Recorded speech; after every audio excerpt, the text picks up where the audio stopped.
Welcome. This is the Public Works Podcast. My name is Joseph Blackman. Today, I got a real treat for you. His name is Max Herzog, and he is the Deputy Director of Programs and Partnerships at Cleveland Water Alliance. Max, say what's up to everybody. Hi, everyone. Thanks for having me here, Joseph. Looking forward to the conversation today. Sure thing, man. Sure thing, Max. All right, so Deputy Director, Programs and Partnerships. You kind of got to give me the peek behind the curtain of what the Deputy Director of Programs and Partnerships does, or what it is. Sure. Yeah. Maybe it'd be helpful just to give a little background about Cleveland Water Alliance first Sure. to put it in context. So we're a nonprofit economic development organization. We're based in Northeast Ohio, but work across the state of Ohio and to some degree across the Great Lakes. Our work is really focused on supporting innovation in the water technology sector.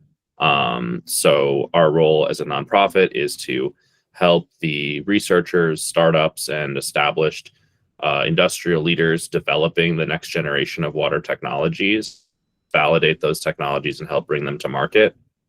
So we do a lot of work with de-risking trials and providing entrepreneurial support to help support folks developing water quality sensors, water treatment technologies, water data technologies, and help bring those to market.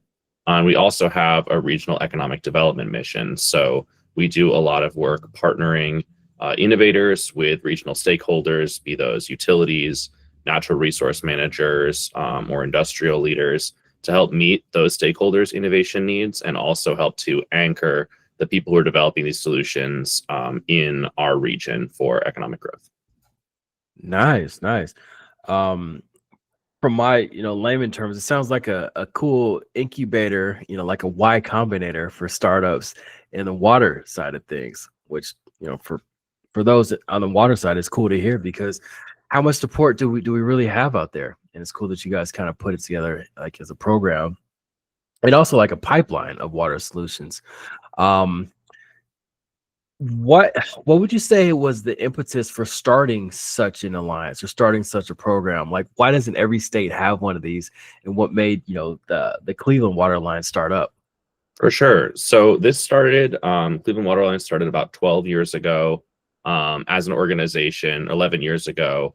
But the idea for it happened a few years earlier. And really it came out of Northeast Ohio as a region getting together and trying to think through what the next opportunity for cluster-based economic development might look like in the region. And so we've had some success around, for those who aren't familiar with the region, we have a lot of large hospital chains. And so there was a really targeted investment in kind of making biomedical innovation an area of strength and economic growth for the region over a number of years. Based on the fact that we had these really robust institutions and assets, both the hospitals and the universities as well, with some expertise. And so the region was sort of asking this question of what other areas of strength do we have, and what could we capitalize on to drive sort of this strategy of growth that's based around technology innovation.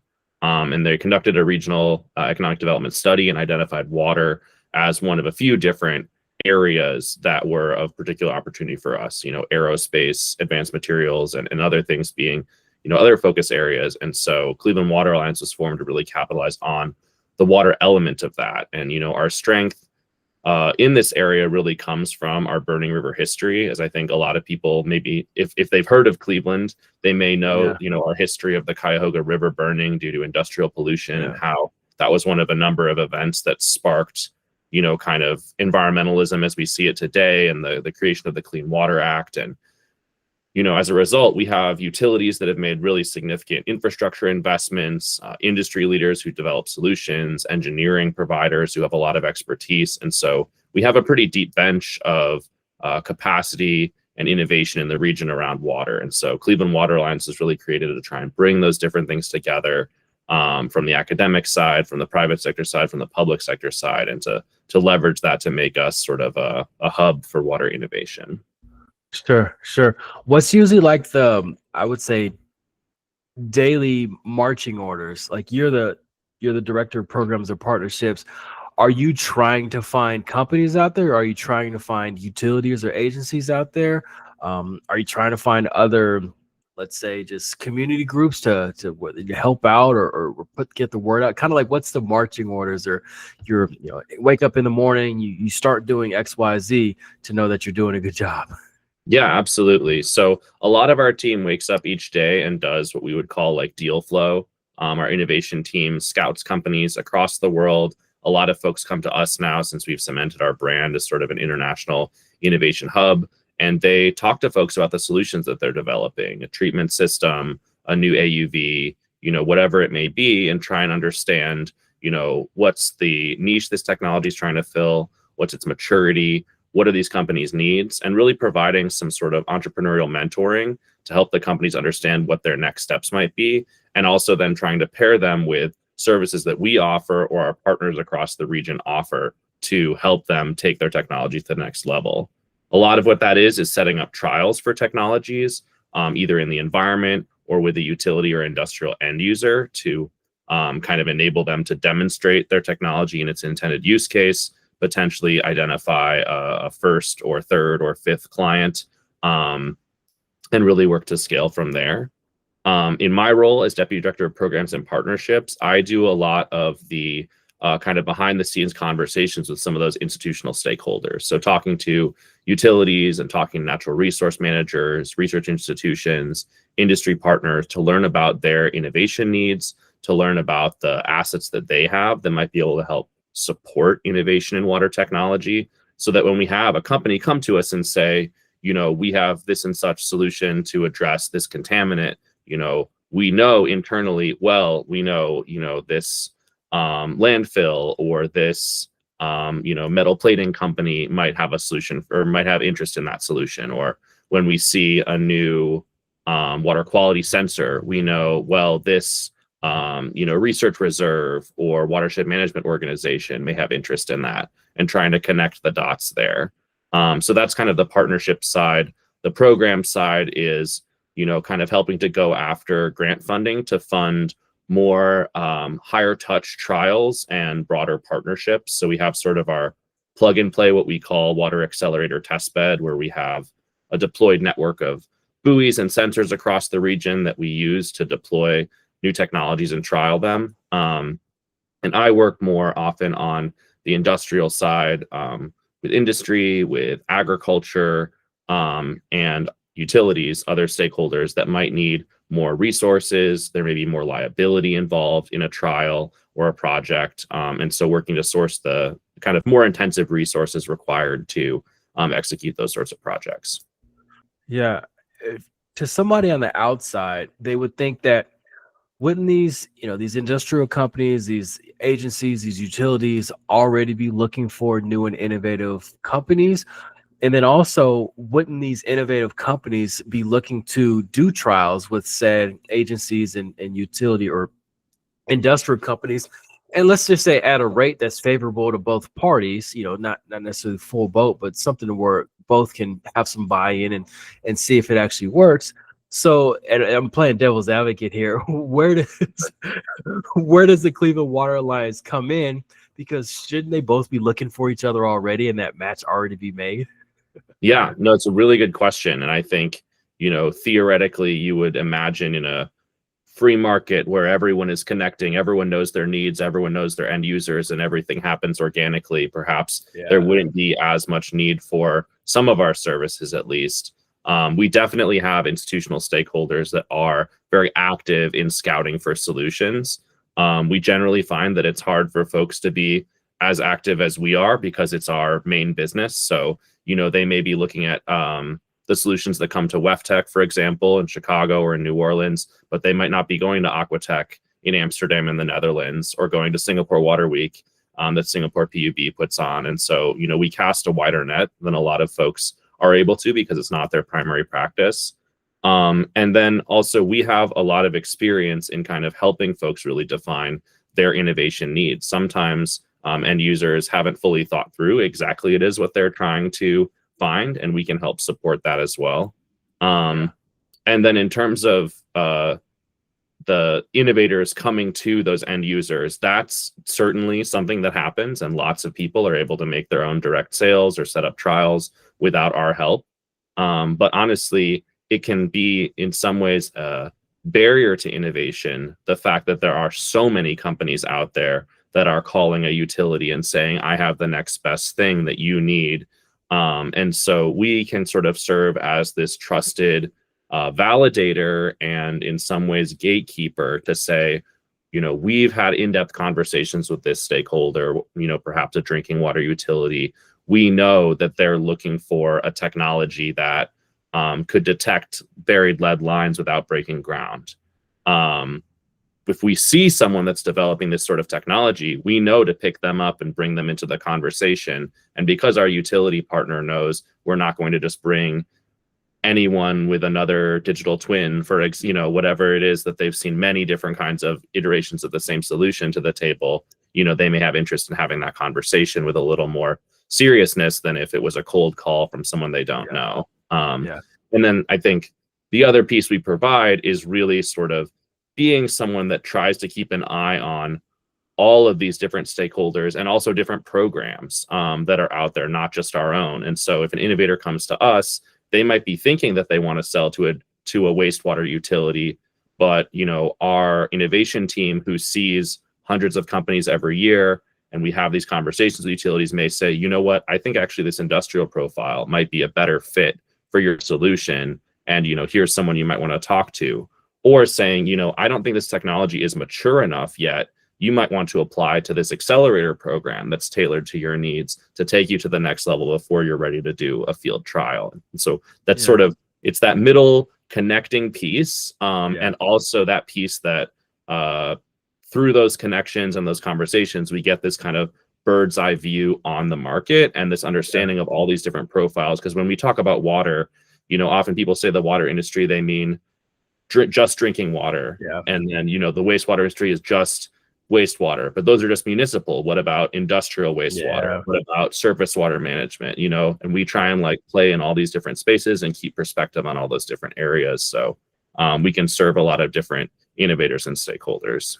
No, and again, that's why I was saying I was being facetious, because I know how tough it is. I think it's a really good question. So it's worthwhile exploring. I mean, I feel like every county should have a Cleveland Water Alliance, because again, how tough is it for a city to sit down and look at 3 new products a day? Because that's let's be honest, how many times they're getting hit up for, hey, I've got the new best thing forever, Right. and I think every state, every county could have a middleman that can vet out and say, okay, hey, Mr. Startup guy, hey, your product works for this, but it'll be better suited on the industrial format than on the, the municipal format, or it'll be better suited for this type of spec or for that. But because again, as an entrepreneur, you're thinking of water, you might only think of water one way. You might not know how many more uses it has or how many uses it might be pigeonholed into. So, I mean, I applaud your guys' efforts and what you guys do for being that kind of that sounding board, that, what's I'm thinking of the concept of the switching board of taking calls in and going, okay, you're better to be placed here versus here because we know the market or we know where you're trying to go. Yeah, absolutely. And it's one of these things too, where it's perhaps in an ideal world, every city, every county would have staff doing this kind of work, but it's a resource constrained world. And even some of the largest utilities with whom we work in the region don't have the capacity to do the work that we do. And just like how they work with an engineering company to outsource so much of their work, it also doesn't even make sense fiscally and capacity wise for them to be taking this work internally. And because we can, compared to a utility, a relatively small staff, I think we've got 11 or 12 people on staff now, we can cover this whole region in terms of stakeholders that we're serving. And we cover a lot of the world in terms of where we're sourcing our innovations from. So I think there's kind of efficiencies that come with just having a really focused team that's trying to connect the dots across the region. Yeah. One thing I learned when I got into the industry was most people said, I would say, municipal side or government side is usually 10 years behind just the regular market in general. Why is innovation seen as kind of a 4-letter word or something to stay away from in some industries, including, municipal water? Yeah, I think it's $1 million question, and one that has, I think, some easy answers and no easy fixes necessarily. I think in water, we have to be risk averse, right? We're talking about people's health. We're talking about the safety of the environment. There are reasons that there are regulations in place.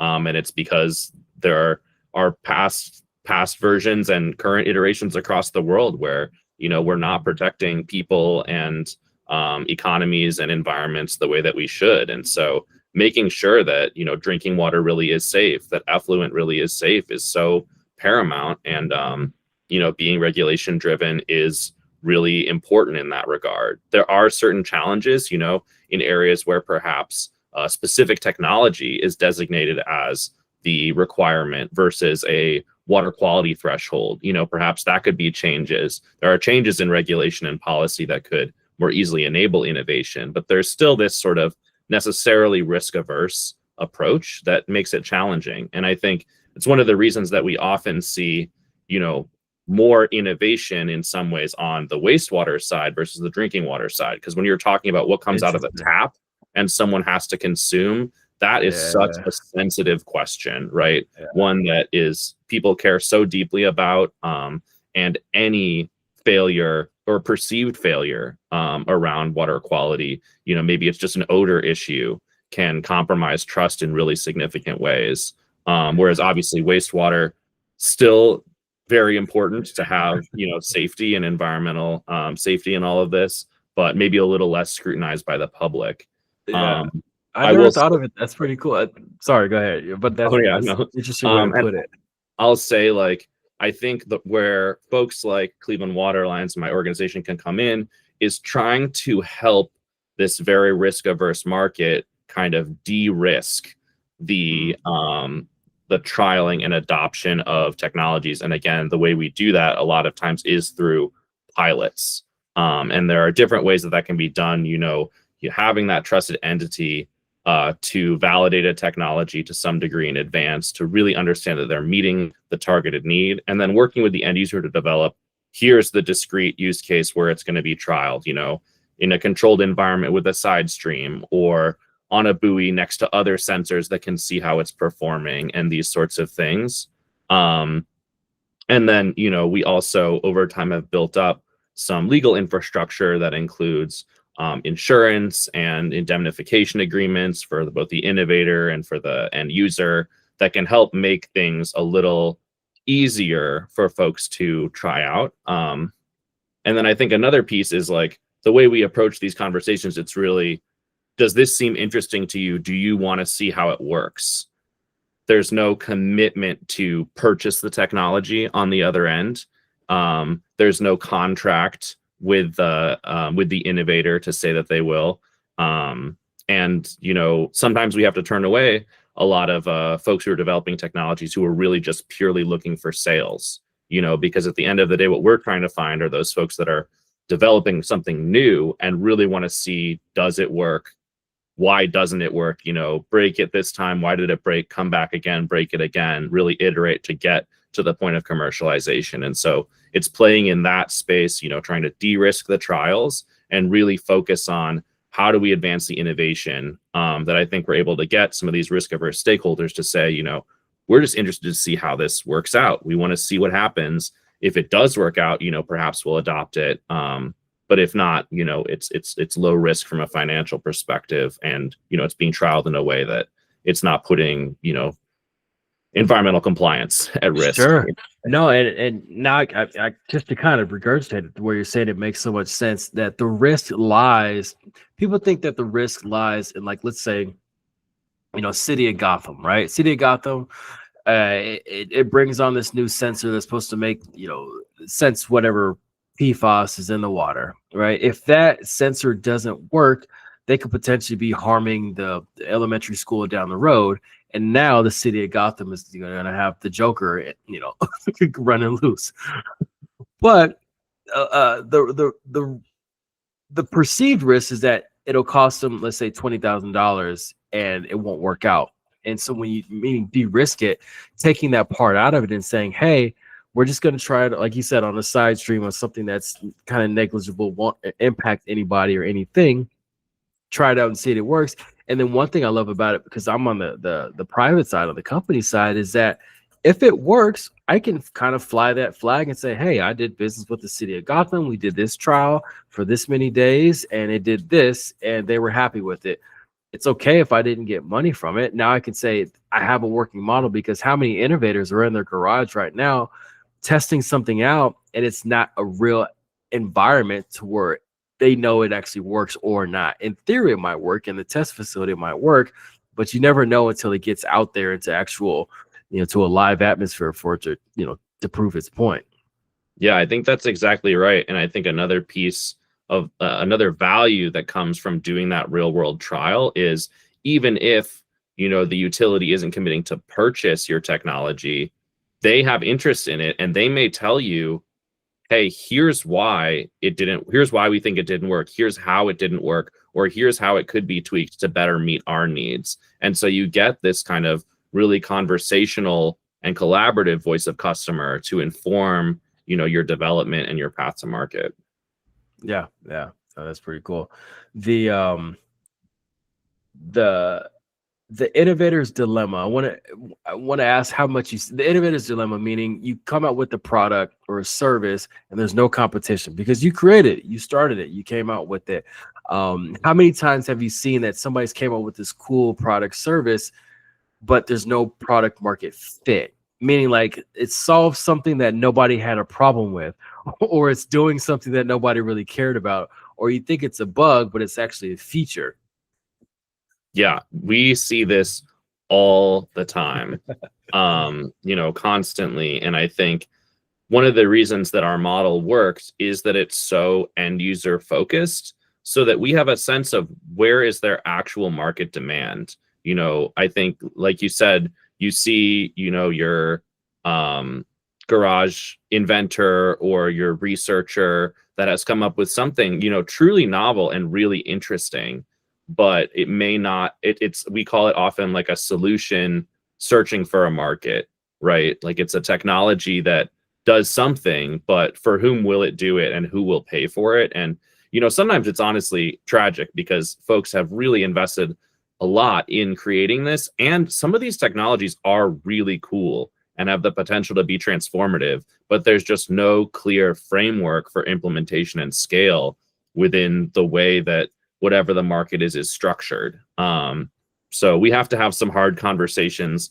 around that. And sometimes we can provide guidance, right? Like this is what you might need to enter this market or that market. But sometimes you also just have to be able to say, we can't really help you out here. And that's also why, we from time to time, we will work with institutional stakeholders to put out a call for a specific technology to highlight, here's a real market need. These are some projects we do in a more one-off way when there's a really strong need identified, multiple institutional stakeholders behind it, and some funding to run like a competition. But, in the absence of that, we can just leverage the conversations we have, the knowledge we have of the market to say, there really isn't a niche for this, or we're not looking at the right niche right now. Maybe it would be better applied in this other space. Yeah.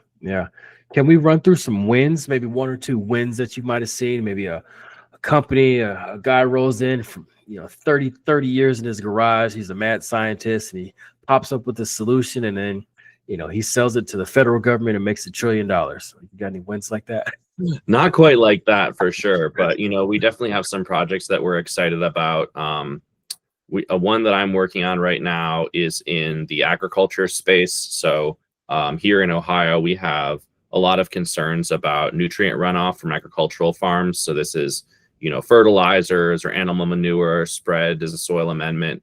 It rains, this stuff washes off into the watershed, and as a result, in Lake Erie in the Western Basin, we have one of the larger harmful algal blooms in the world, as well as a dead zone that forms hypoxia in the Central Basin, like happens in the Gulf of Mexico, I think, or the Gulf, I guess, as people might say now.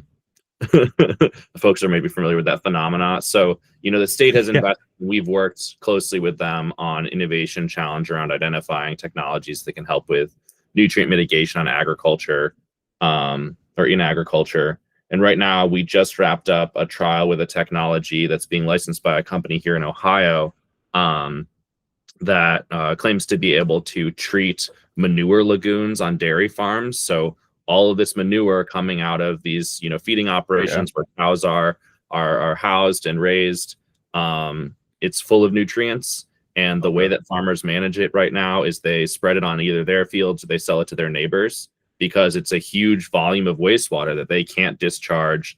Farmers don't have the capacity for like on-site wastewater treatment. And they can't just like truck it around. So they sell it to their neighbors. And this is a useful soil amendment, but it's super phosphorus rich and often can contribute to nutrient pollution when it rains.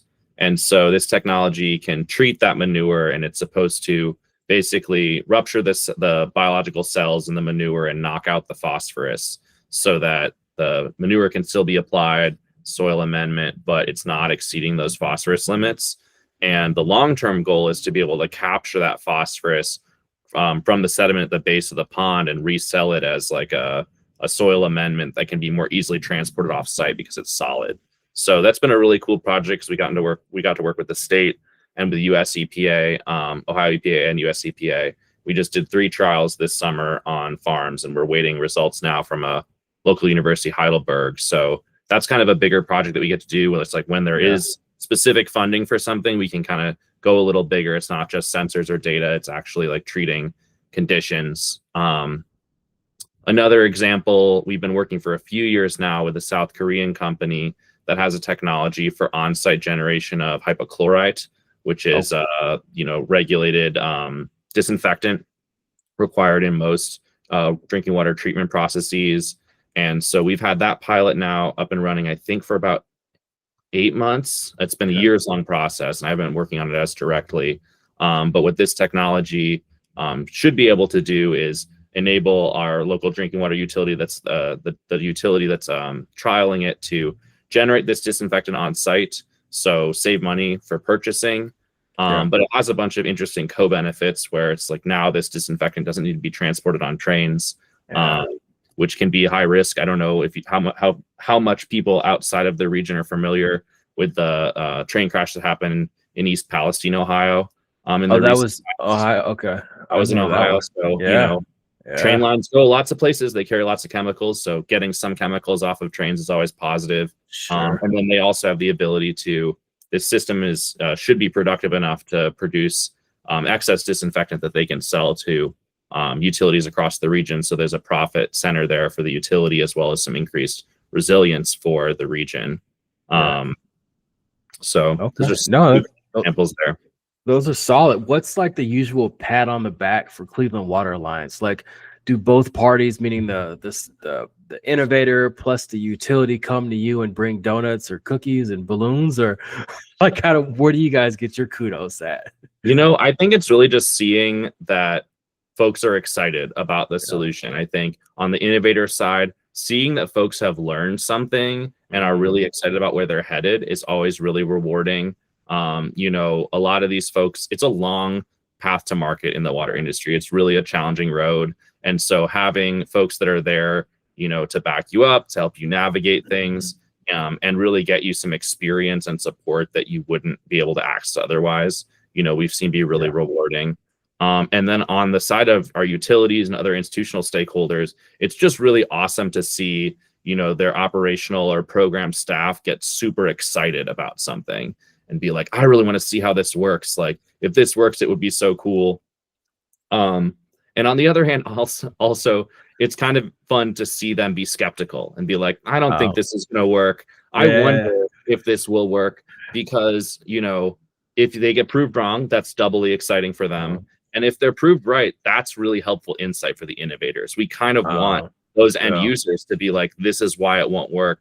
This is why it won't work. So that, these folks that are developing solutions really have insights into what they need to build to be successful and can make those decisions of whether it's feasible. No, I mean, that's one of the things. Like, I'm in business, and when I get told a no, it like doesn't help. Like, tell me why. Tell me, what I can improve on. And I think the world would be a better place if, when they said no, they said, here's why. Because as a business owner, somebody who's passionate about it, you are going to make those changes. You're going to implement it differently, or do whatever to figure out the next time that you can get a yes. So sorry, get off my soapbox here. No, for sure. I agree. Oh, all right. So how can people get involved? And let's talk about both sides. Of course, you're on the service provider side. Tell how they can get involved. And also, if you're a utility out there and you're like, man, I know there's some more stuff that we can get done in regards to X, Y, and Z in our operations. How can I get involved with Cleveland Water Alliance to get that problem solved? Yeah, absolutely. So if you're an innovator in the water space, we would love to talk to you and learn about your solution. Even if you aren't a fit for our direct programs, we may be able to connect you with folks that can help. And even if we don't have programming that can directly benefit you, perhaps our team can provide some advice about the market. And, for us, even when we meet with companies we can't directly help, we always learn from you, the innovators, what is out there, what are the problems people are trying to solve, and how are they trying to solve them? And that just makes us better at what we do.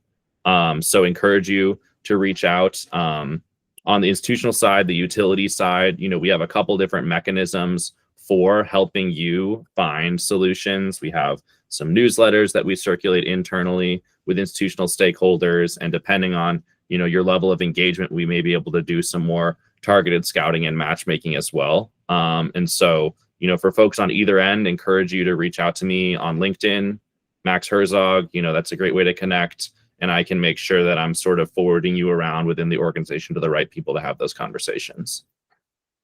For sure, for sure. Well, Max, thanks for hopping on a podcast today, man. Of course, I got to ask you the question I ask everybody. Say I'm coming to Cleveland, and I text you ahead of time. I say, Max, where can I go to get the best burger in Cleveland? Where are you going to send me?